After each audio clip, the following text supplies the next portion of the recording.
আগামীকাল বিধানসভা নির্বাচনের ভোট গণনা, তার আগে ইতিমধ্যেই কাউন্টিং এজেন্টদের সঙ্গে বৈঠকে তৃণমূল নেত্রী মমতা বন্দ্যোপাধ্যায় এবং ইতিমধ্যেই সেই বৈঠক শুরু হয়েছে বলে জানা যাচ্ছে। স্ট্রং রুমের নিরাপত্তা কিরকম?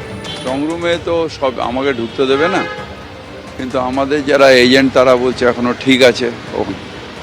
টিভির সামনে আমাদের সারাদিন রাত লোক বসে আছে, সিসিটিভির যে টিভিটা যেটা এসছে, তাই এখনও আমি ডেভিড হেয়ারেও জিজ্ঞেস করে এলাম আমাদের লোকেরা যারা বাইরে রয়েছে, এতেও জিজ্ঞেস করে এলাম আমাদের বালিগঞ্জ গভর্নমেন্টে, এখানেও ওরা ছিল ভেতরে, বললো সিসিটিভিতে ঠিক আছে এখনো পর্যন্ত।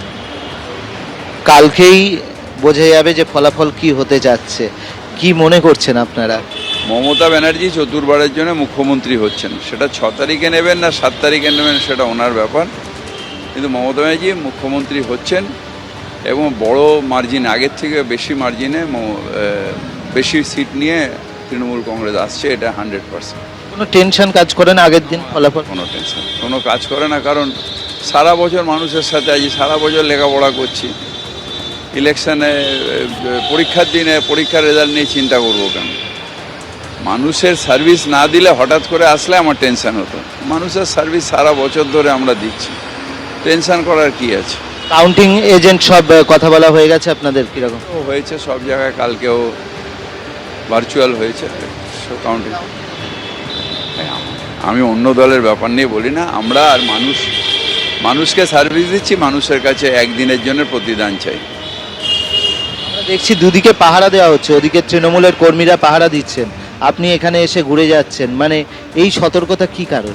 সুনিশ্চিতভাবে যখন একটা ইলেকশন হচ্ছে আমরা সব রকমভাবে আমাদের সংগঠন যেটা আছে সেটাকে কাজে লাগাবো, আমরা সবসময় চোখ খোলা রাখবে, এটাই তো নিয়ম।